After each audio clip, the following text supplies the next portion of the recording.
भूर्भुवः स्वः तत्सवितुर्वरेण्यं भर्गो देवस्य धीमहि धियो यो नः प्रचोदयात्। इदं श्री सद्गुरुवे नमः। जन्म शताब्दी पुस्तक माला 65, उपासना साधना आराधना डे 1। और बहुत ही खूबसूरत होने वाला ये प्रवचन। और एक सामूहिक प्रार्थना करते हैं परम पूज्य गुरुदेव, वंदनीय माँ, सारी देव शक्तियों से, समस्त ऋषि मंडल से, देव मंडल से, ब्रह्म ऋषि मंडल से प्रार्थना करते हैं कि इस स्वाध्याय को ऐसा कराएं कि इसमें क्रिस्प पॉइंट आ जाए। क्योंकि उपासना समर्पण योग पर एक पूरा वाग्मय गुरुदेव ने चिंतन में ठहरवाया है, पढ़वाया है, समझाया है। और ये ही मानव जीवन की धुरी है। उपासना साधना आराधना, अगर हम मानव जीवन जी रहे हैं और हम मानवता चाहते हैं, मानव तो सब है, मानवता कहाँ से आएगी? और अगर मानव जीवन प्राप्त हुआ है तो इसका यही आधार है, ये 3 पिलर हैं लाइफ के। और इस पर ना कितनी भी बात की जा सकती है, पर एक यही कलेक्टिव प्रार्थना है कि हम कि परम पूज्य गुरुदेव इतने क्रिस्प पॉइंट दें, पॉइंटर से दें, इतना पॉइंटर से हम लोग इसको जाने समझें कि वो इसी क्षण, इसी पल से हमारे जीवन में उतर जाए, हमारी आत्मा का हिस्सा बन जाए और अनंत जन्मों के लिए बन जाए। और जब भी हम कोई नया स्वाध्याय शुरू करते हैं, माँ हमेशा हमें रिमाइंडर देती हैं, वंदनीय माता जी, कि ये ऑडियो आदि शक्ति माँ गायत्री की कृपा से हमारे पास आया है। इस ऑडियो को ध्यान से सुने, परिवार में सबको सुनाएं, मुख्य अंश नोट करें, अपने आचरण में ढालें। ऑडियो को सुनकर ज्यादा से ज्यादा लोगों में बांट दें, ताकि ज्ञान का आलोक जन जन के जीवन को प्रकाशित करता चले, दीप से दीप जलता चले। हम चाहें तो जन्म शताब्दी पुस्तक माला की सीरीज लेकर पॉकेट बुक के जैसे अपने साथ रख सकते हैं, और जो हमें अच्छी लगे, जो हमें लोग मिले, उन्हें बांटते चले। और यही प्रार्थना रहेगी कि जितने भी ऑडियोज आप सुन रहे हैं, अगर ये आपको कंट्रीब्यूट कर रहे हैं तो इन्हें अपने तक मत रखिए, इन्हें ज्यादा से ज्यादा लोगों तक पहुंचाइए। अपने Facebook, WhatsApp status, Instagram stories पर लगाइए। हम जाने कितना कुछ शेयर करते हैं, कुछ एक ऐसा शेयर कर दें जो किसी को कंट्रीब्यूट कर जाए। बड़ी बड़े शहरों में, बड़ी बड़ी सोसाइटीज में हम लोग रहते हैं। हम एक नियम बना लें कि हम सोसाइटी ग्रुप पर डेली बस एक ऑडियो भेजेंगे, बिना किसी आशा अपेक्षा के। और आप यकीन कीजिए, उससे बहुत बड़ा परिवर्तन आएगा, बहुत महत्वपूर्ण परिवर्तन आएगा। आप ये मत सोचिए कि लोग आपके बारे में क्या सोचेंगे, ये आराधना का हिस्सा है। और पहले बात आराधना की चल रही है। आराधना क्यों इंपॉर्टेंट है? गुरुदेव ने कहा कि तुम मेरा काम करो, मैं तुम्हारा काम करूंगा। गुरुदेव ने कहा कि तुम्हें कोई जब तब करने की आवश्यकता नहीं है, तुम्हारे हिस्से का जब तब सब मैंने कर लिया, तुम आराधना करो। उसका जो विज्ञान है ना आराधना का, जो परम पूज्य गुरुदेव ने दिया, जब मानव आराधना के लिए घर से निकलता है, आराधना मतलब क्या है? मानव सेवा। आराधना मतलब यहाँ पर क्या है? परम पूज्य गुरुदेव के शत सूत्रीय प्रोग्राम्स जो हैं, जो भी मिशन की जो प्रोग्राम्स हैं, उनमें से एक किसी चीज को पकड़ना और उसके लिए अपना संपूर्ण जीवन खर्च कर देना, हर चीज समर्पण भाव से करते चलना। तो जब हम आराधना करते हैं ना, तो घर से निकलना, तो उसका जो एक मूल भाव होता है वो ये होता है मन में कि हमें अपने ईश्वर के लिए, अपने प्रभु के लिए कुछ करना है। अब आराधना करते समय कई बार मन में लोकेशना का भाव भी हो सकता है, नेम एंड फेम की चाह भी हो सकती है। तो परम पूज्य कहते हैं कि अगर वो भी है ना तो चलेगा। अगर रेशियो ऐसा है कि 50% गुरुदेव का काम करने की इच्छा है और 50% लोकेशना का भाव है, नेम एंड फेम की चाह है, तो जब तुम आराधना करने जाओगे तो मैं वो लोकेशना का जो तुम्हारा संस्कार है उसे काट दूंगा धीरे धीरे। क्योंकि तुम बहुत सारे लोगों से मिलोगे और भौपू की जैसे मेरी बात करोगी, मेरे स्वाध्याय की बात करोगे, जो लेखनी मैं लिख कर गया, जो सूत्र मैंने तुमको जीवन में दिए, तुम वो लोगों तक पहुंचाओगे। तो तुम्हारे कार्मिक सॉल्व हो जाएंगे और तुम्हारा वो लोकेशना का संस्कार कट जाएगा, ये एषणा से तुम मुक्त हो जाओगे और फिर तुम्हारी इनर जर्नी स्टार्ट होगी। तो आराधना जो सही से कर लेता है उसे परम पूज्य गुरुदेव साधना और उपासना सिखाने लग जाते हैं धीरे धीरे। और अब देखो, सबके चित्त पर गुण कर्म स्वभाव अलग है। तो किसी की यात्रा आराधना से शुरू होती है, किसी की यात्रा साधना से शुरू होती है, किसी की उपासना से शुरू होती है। कोई ऐसा होगा जो भगवान के पास बैठना पसंद करता है, उपासना करता है, उसको नहीं समझ में आता बाहर निकल के क्या काम करना है, मानव सेवा क्या है, नहीं समझ में आता। उसको वही समझ में आता है बस भगवान के पास बैठकर भजन कीर्तन करते रहो, ये उपासना है। ये करेंगे तो तुलसीदास जी ने कहा है, सभी सभी संत ऋषि कहते हैं कि बीज कैसा भी गिरे, कालांतर में भूमि पर अगर बीज गिरा तो कालांतर में वृक्ष बनता है। तो कोई उपासना के माध्यम से यात्रा शुरू करेगा, किसी की साधना हो जाएगी। वो कहेगा कि क्या रखा है इस यज्ञ में, पूजा पाठ में, कर्म कांड में, लोगों में, हमको ये सब नहीं करना, हमको तो अपने को पहचानना है, मैं क्या हूं जानना है, हमको तो स्वयं को साधना है। तो हम कोई भी एक पैर पकड़ लें, ये त्रिपदा गायत्री है, उपासना साधना आराधना त्रिपदा गायत्री है। हम कोई भी एक पैर गुरु सानिध्य में पकड़ लें, तीनों हमारे जीवन में आ जाएंगे। महर्षि पतंजलि के अष्टांग योग के लिए कहते हैं कि आप उस अष्टांग योग का कोई एक चरण ले लो और उसको शिद्दत से जी लो, बाकी जो पीछे चरण बचे वो अपने आप जीवन का हिस्सा बन जाएंगे, बाकी 7 समय के साथ जीवन में आ जाएंगे। तो हम अपनी अपनी कॉपी देखें, अपनी अपनी कॉपी जांचें और इस स्वाध्याय के साथ हम ये एनालिसिस करें कि हमारी वृत्ति कौन सी है, उपासना, साधना, आराधना में से किसकी तरफ हमारा झुकाव ज्यादा है। हम उसको जांचें और फिर उसको पूरी ईमानदारी से करें। अगर हमको मिल रहा है कि हमारा मन आराधना में ज्यादा लगता है, तो जो करें ईमानदारी से करें, जो करें श्रद्धा से करें, समर्पण से करें, सच्चे दिल से करें, सच्चे हृदय से करें, मन से करें। उसमें कहीं पर कोई छल, कोई बनावट, कोई मिलावट नहीं होनी चाहिए। गुरुदेव लिख रहे हैं, देवियों भाइयों, गायत्री मंत्र 3 टुकड़ों में बटा हुआ है। आध्यात्मिकता, साधना का सारा माहौल 3 टुकड़ों में बटा हुआ है। ये है उपासना, साधना और आराधना। उपासना के नाम पर आपने अगरबत्ती जलाकर और नमस्कार करके उसे समाप्त कर दिया होगा, परंतु हमने ऐसी उपासना नहीं करी। हमने अगरबत्ती जलाकर प्रारंभ तो अवश्य किया, परंतु समाप्त नहीं किया। हमने अपने जीवन में अध्यात्म के सिद्धांत जो भी हैं, उन सबको धारण करने का प्रयास किया। त्रिवेणी में स्नान करने की बात आपने सुनी होगी। उसके बाद कोया कोयल बन जाता है। हमने उस त्रिवेणी संगम में स्नान किया, जिसे उपासना, साधना और आराधना, आदर्श उच्च सिद्धांतों का समुच्चय कहते हैं, जिसे उपासना, साधना और आराधना कहते हैं। वास्तव में यही अध्यात्म की असली शिक्षा है। उपासना माने भगवान के नजदीक बैठना। उप मतलब पास और आसन मतलब बैठना, आसन पर बैठना। किसके पास बैठना? भगवान के पास बैठना। नजदीक बैठने का असर होता है, चंदन के समीप जो पेड़ पौधे होते हैं वह सुगंधित हो जाते हैं। हमारी भी स्थिति वैसी ही हुई। चंदन का एक बड़ा सा पेड़ जो हिमालय में उगा हुआ है, उससे हमने संबंध जोड़ लिया और खुशबूदार हो गए। आपने लकड़ी को देखा होगा, जब वह आंख के संपर्क में आती है तो वह भी आंख जैसी लाल हो जाती है। आप उसे छू भी नहीं सकते, कारण वह भी आंख जैसी ही बन जाती है। यह क्या बात हुई? उपासना हुई, नजदीक बैठना हुआ। नजदीक बैठना यानी चिपक जाना, अर्थात समर्पण कर देना।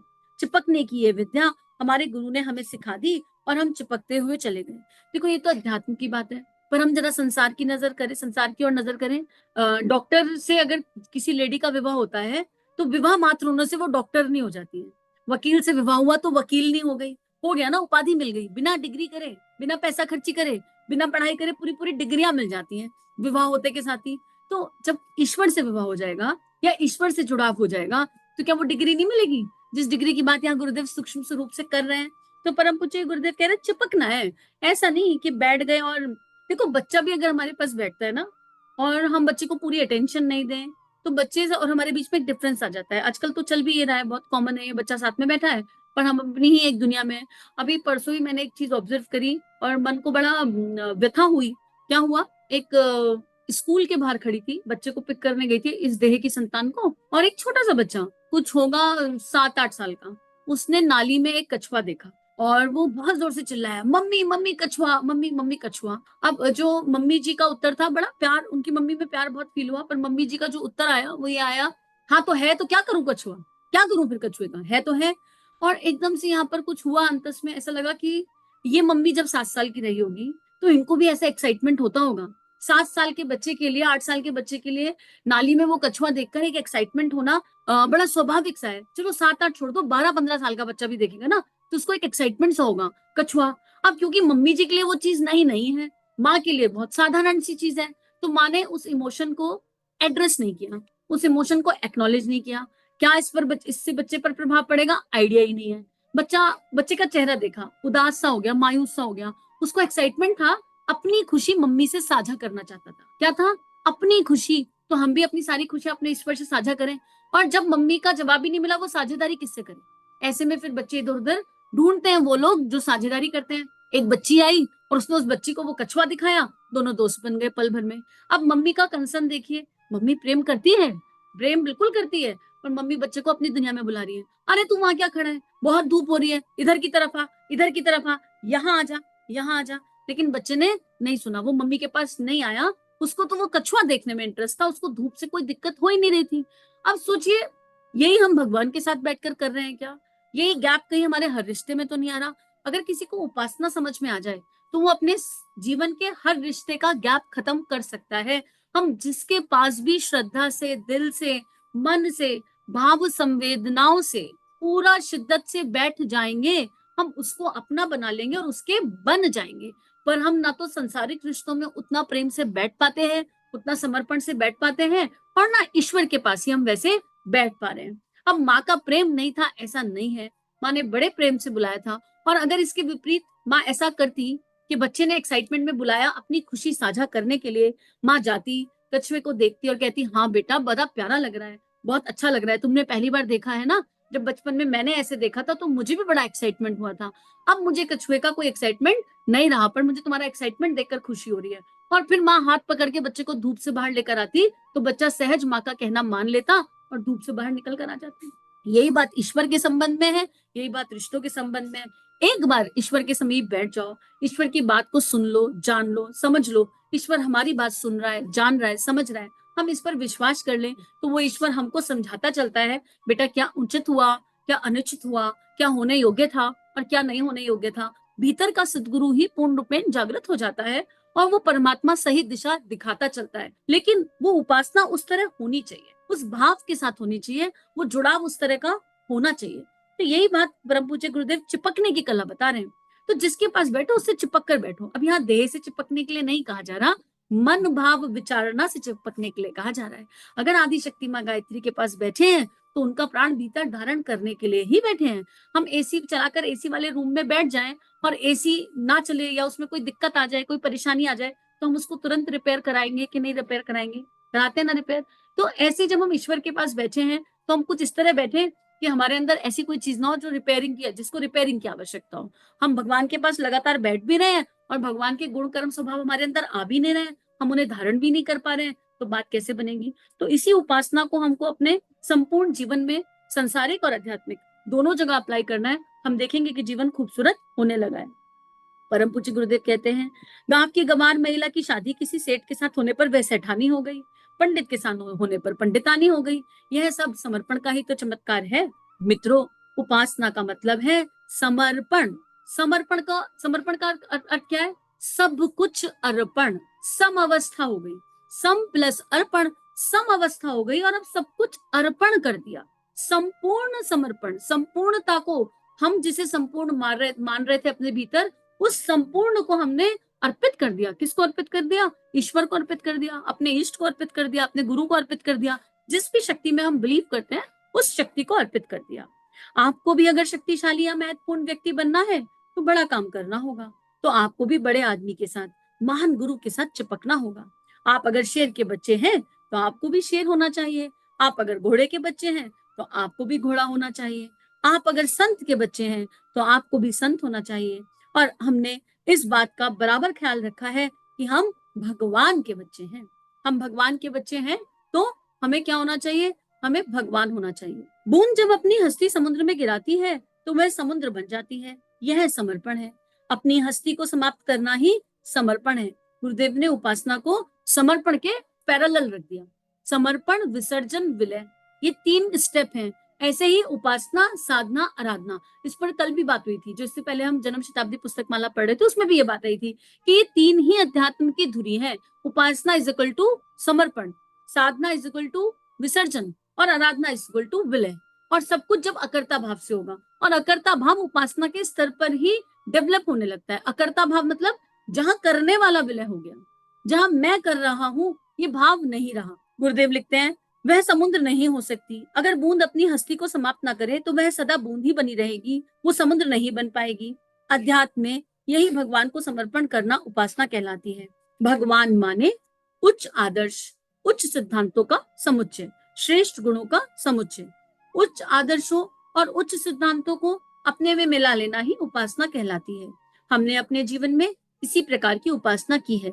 आपको भी इसी प्रकार की उपासना करनी चाहिए। अब हम में से अधिकांश लोग ऑलरेडी उपासना करते हुए आ रहे हैं अपने जीवन में। कहीं ना कहीं अगर ये सुन रहे हैं तो उपासना करते आ रहे हैं। कितनी कर रहे हैं महत्वपूर्ण नहीं है, पर कर रहे हैं। हम लोग की उपासना में गड़बड़ कहाँ होती है, हमको उसको एनालिसिस करने की जरूरत है। आगे पढ़ने से पहले अपनी कॉपी को यहाँ पर जांचें, क्योंकि ये स्व का अध्ययन है, ये स्वाध्याय है, आत्मा का अध्ययन है। कि हम लोग थोड़ी सी उपासना करते हैं ना तो हमको उसका अहम हो जाता है, उसका गुमान हो जाता है। किसी ने 1 साल का अनुष्ठान कर लिया तो वो उस 1 साल के अनुष्ठान की बात को चारों तरफ न्यूज़पेपर के जैसे बताता है, अकर्ता भाव में नहीं बताता, हमने कितना किया वाले भाव में बताता है। हमको ये सारी कॉपियां अपनी भीतर भीतर जांचनी है। हमको ना छुपाना है ना बताना है। लेकिन अगर फूल खिलेगा तो खुशबू फैलेगी। तो हमारी इस देह से क्या हुआ, इसमें हमको पहले ये हमारी देह को हटाना है। इस देह से क्या हो, हमारा तो कुछ है ही नहीं, हमारा है क्या? हम जब जन्मे थे तो हमको हमारे बारे में कुछ भी नहीं पता था। जो माता पिता ने बता दिया हमने उसको स्वीकार कर लिया। उन्होंने कहा तुम अमुक अमुक के बच्चा हो, अमुक अमुक की संतान हो। बच्चे ने मान लिया, अच्छा मैं अमुक अमुक की संतान हूँ, तुम्हारा ये नाम है। अच्छा बच्चे ने मान लिया तुम्हारा ये नाम है। तुम इस धर्म से हो, इस जाति से हो, हमने मान लिया। हमको पता क्या था जन्म के समय? कुछ भी नहीं पता था। और आज भी हम उन्हीं फॉल्स धारणाओं के आधार पर जी रहे हैं जो हमें समाज से बताई गई है। हमारे माता पिता ने, परिवार ने, सब लोगों ने मिलकर बता दिया this is what you are, और हम उसी को जी रहे हैं, this is what we are. लेकिन हम ये नहीं थे। सोचिए हम जन्म के समय कितने नित्य शुद्ध बुद्ध थे। उपासना हमको उस शुद्धता की ओर ले जाती है, उस दिव्यता की ओर ले जाती है, उस प्रेम के दिव्य योग की ओर ले जाती है। तो उपासना ऐसी हो कि उपासना होती रहे पर मालूम न चले कि क्या हो रहा है, और हम बस भीतर ये चेक कर लें कि हमारे मन में उपासना करते हुए कब ये फीलिंग आ जाती है कि हमने कितना जप किया, बाजू वाला कितना कर रहा है, किसका ज्यादा है, किसका कम है, हमारी साधना उससे बेहतर है क्या, हमारा, क्योंकि ये हमारा शब्द ही हमें हटाना है। हमें इस पर काम करने की आवश्यकता है। अब क्योंकि ये बात इसलिए भी कह दी कि हम जन्म शताब्दी पुस्तक माला 65 पे आए हैं, यानी हम 65% गुरुदेव के प्रवचनों को सुन चुके हैं।